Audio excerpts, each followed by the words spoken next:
Shane Pryor happened about 6:30 this evening, and it happened at 3rd and Roosevelt Boulevard. Before I get into the details of the arrest, I'd like to provide a timeline of the last 4 days of the investigation that we've conducted in places that we knew Shane Pryor to be. I'll start at the beginning, so bear with me, and then I'll go into the times and dates that you were unaware of after our last press conference. So we all know that at 11:51 a.m. on Wednesday the 24th, Shane Pryor escapes the prison transport at the Children's Hospital of Pennsylvania. At 11:55, he attempted to use a cell phone at the hub for clinical collaboration. At 11:57, he uses a cell phone to call Michael Diggs. At 12:29, Diggs arrived and picked up Shane Pryor. At 1:13 p.m., Diggs and Pryor are on video at Masher and Godfrey Avenue and leave the area around 2 p.m. And I believe we released that video a couple days ago. The developments from there are new and that you guys are probably unaware of. At 3 p.m. that day, Diggs then drops Pryor off in the 1100 block of East Upsall Street. And that's the last we have of him on the day of the escape. On Thursday the 25th, at 10:20 a.m., Pryor is observed in the 4300 block of Marshall Street, and that's a confirmed sighting. At 11:40 a.m., Pryor is observed on video at 8th and Bristol Street, which is right around the corner, and that's at a corner store. That's the last sighting we have of him on Thursday the 25th. On Friday the 26th, at 12 p.m., Shane Pryor is on video purchasing pants at the Target located at 7400 Bustleton Avenue. He's wearing the same clothes that he'd worn the previous day, which was a black North Face jacket, some type of face covering where you could only see minimal face, and he had a distinct backpack that was blue with leather straps. So he was in that Target. There was a very conscious employee that was able to call that tip. We were able to get in over there, retrieve that video, and that was crucial in this investigation. Getting him on video, having that employee identify him, and calling that tip was absolutely crucial. On Saturday the 27th, there was no sighting. That brings us up to today, the 28th. This morning, myself, about a dozen deputy marshals, and about 30 task force officers, including homicide detectives, Philadelphia police officers, state troopers, state parole agents, we had credible information that Shane Pryor was going to be back in his home area of 8th and 9th Bristol Streets this evening. We canvassed the area because we believed he was there probably an hour before we got there. As we were canvassing the area, we spread out about 30 to 40 officers that were in unmarked vehicles, and around 6:30 p.m., one of those officers observed Shane Pryor at 9th and the Boulevard. By the time we were able to move our resources over to 9th and the Boulevard, Shane Pryor had boarded a SEPTA bus and headed north on the Boulevard. We quickly caught up in our unmarked vehicles. The bus was pulled over. Shane Pryor was removed from the bus, identified, and arrested without incident. As I said in the beginning, our goal was to shrink his world, cut his resources off, and arrest associates, and that's exactly what we accomplished tonight.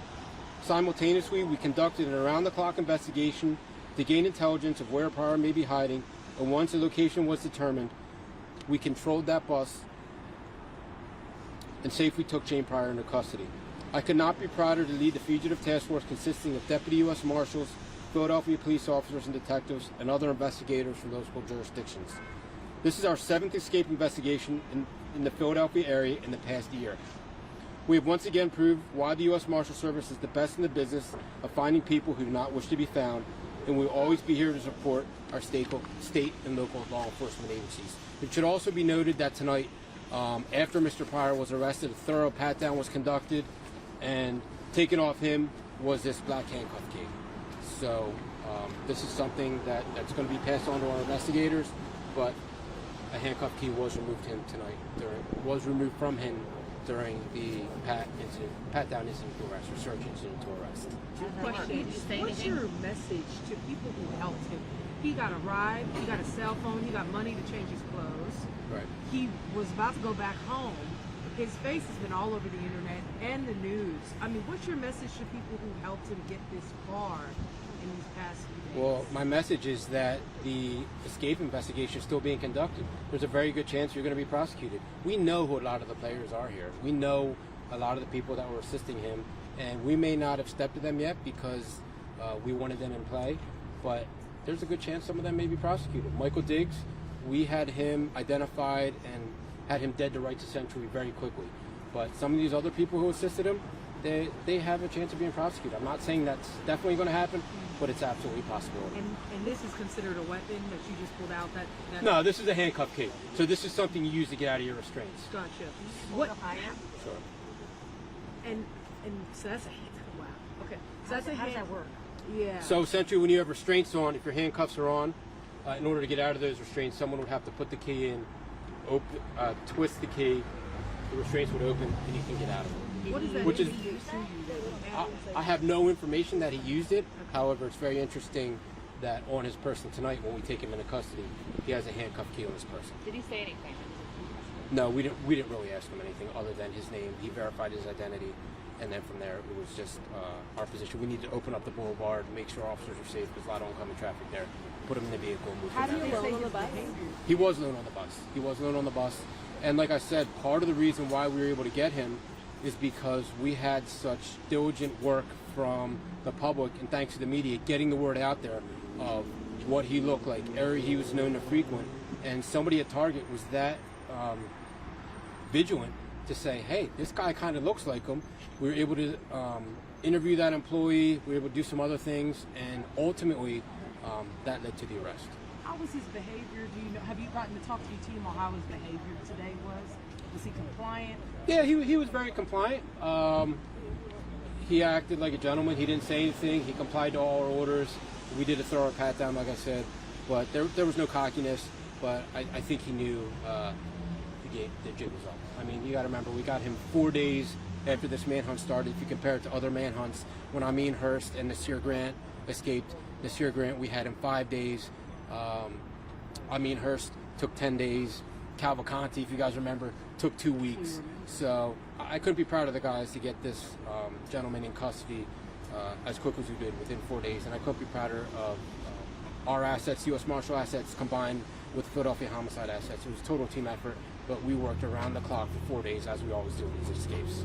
You can't speculate on what he was thinking, but it seems like he appeared in spots where he might have even seen cameras, known he was on camera, even when he was in the store. It's not like he was in there for quite some time. So it seemed like he was actively trying to get away. I quite simply, I think he was desperate. He was desperate. We had cut his resources off. We had forced him to go places, probably because we had cut all those resources off. And I don't think he had a choice. When he was in the Target, he actually was buying a pair of pants. So he left the pants on when he was checking out and scanned the tag as he was going out. So that's how desperate he was. Can I ask you 2 questions? Sure. Speaking of clothing, when he left custody, I mean, he looked like a regular person. Those clothes, I mean, people are wearing what he had on. The blues, I guess, out of the Juvenile Justice Center is what you're speaking of. I mean, correct. what he looked like, people are wearing that in designer down from Walmart. Are you able to comment on the fact that their uniform, you can't identify that they're inmates? That front desk employee wouldn't have known. When he walked in there calmly, you see him on asking. I mean, he really looks like, I mean, if you throw some New Balance on him, he's Rittenhouse proper. Right. Is there any, about these uniforms, is there a discussion? I heard that there was a discussion among law enforcement that they need to change what they wear. Yeah, if there's been a discussion, I'm surely not part of that. I can't control what the Department of Corrections decides their uniforms are going to wear.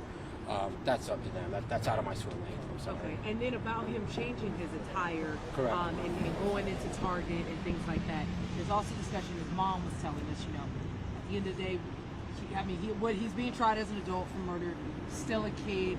They were afraid that this complex situation, that he's broken a serious crime, he's done a serious crime, but he's also a minor, and they think that this is also shining light on the fact that is why he's escaping. Is that anything you could speak towards? That just not? I don't have any idea on the motive of his escape. Have you seen what motives are in certain cases like this with kids? I haven't. That's not my expertise. Once again, my expertise is finding people. I did hear that there was some concern. I believe Shane Pryor turns 18 in a couple weeks, and that he would have to go up to State Road. I had heard that he had proclaimed his innocence, and I said all the time, okay, if you're innocent, don't have your fight from the street. Have it from the courtroom. Flight is an indicator of guilt. I stand by that, and I just don't know what he was thinking. You said you cut off some of his resources. What were some of those resources that you did to? Well, I don't want to explain everything that we did, but I can tell you that we reached out and touched a lot of places and a lot of people that we thought he may go to. So by that, I mean cut off his resources. There were a lot of things going on behind the scenes that we do investigatively, which I can't elaborate on, but we definitely cut his resources. We kept him moving. We kept him stressed. In my opinion, he was quasi-homeless, and that was ultimately our goal. When we got him out in the open, we took advantage of that. Fortunately, we had officers in the area, and we were able to effect that arrest without incident. How much did he rely on public transportation? That's a good question. This is the first time that I knew he was surely getting on public transportation, but I had questions on how he made it from 4300 Marshall one day, and then he's up at Roosevelt Boulevard at 74,000 Washington. So my assumption is he was probably using SEPTA bus. Now you mentioned he was quasi-homeless, if you believe so. Where do you think he was staying for all these last 4 or 5 days? Well, we have an idea. I don't want to put it out there, but I think he might have been trying to utilize the last resource of friends he may have had, but I can't say exactly when and where. I just can't say exactly at this point when and where, but he definitely had help out there, which is what I said before, and we were able to eliminate a lot of that help, and we kept him moving, put him out in the open, and that's when we were able to take him today. What can you tell us about the murder that he was charged with, the 2020 murder of Tanya Harris?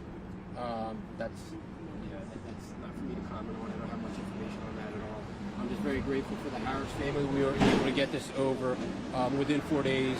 I saw the pain and the anguish that they were going through, and we owed it to the Harris family. We owed it to the investigators that had spent 4 days around the clock working on this, and we owed it to the good citizens of Philadelphia who had endured these investigations in the locations that we were at. Rob, were you assisting Philadelphia police in the search for the suspect in the officer-involved shooting on Friday evening? We've had no time to even look at it. I heard that there was a suspect who had picked up a firearm and fled the scene. Unfortunately, every single asset we had was dedicated to getting Shane Parker in custody as quick as we could. Thanks, Rob. Okay, you're welcome. I have pictures and stuff. I just don't have. I'm probably going to head back to the office now, try to sort them out, and then I'll put I can put them out in an email. I can put them up on Twitter. For me to stand here and go through them, and try to send them out to you. Can I just get one more shot of that key? Just one more And shot. again, you Need a published shot of that a handcuff key. Handcuff key. Okay. So basically, if you have handcuffs on, Yeah, if you have handcuffs on, the only way to get out of these handcuff keys, the handcuff to restraints, would be to put the key in, turn, and it opens the restraints. So it's definitely a piece of equipment that's of interest to us. We train our deputy marshals, and I'm sure the police department does the same, to do a thorough pat-down when someone's arrested, because we want to make sure one of these keys aren't secreted on somebody and they could open their restraints. Not saying they're anything. Where are people getting them? Yeah, you can go to any store to buy handcuffs. Should not put that there. Go to your local CVS. Easily obtained, Amazon, go down to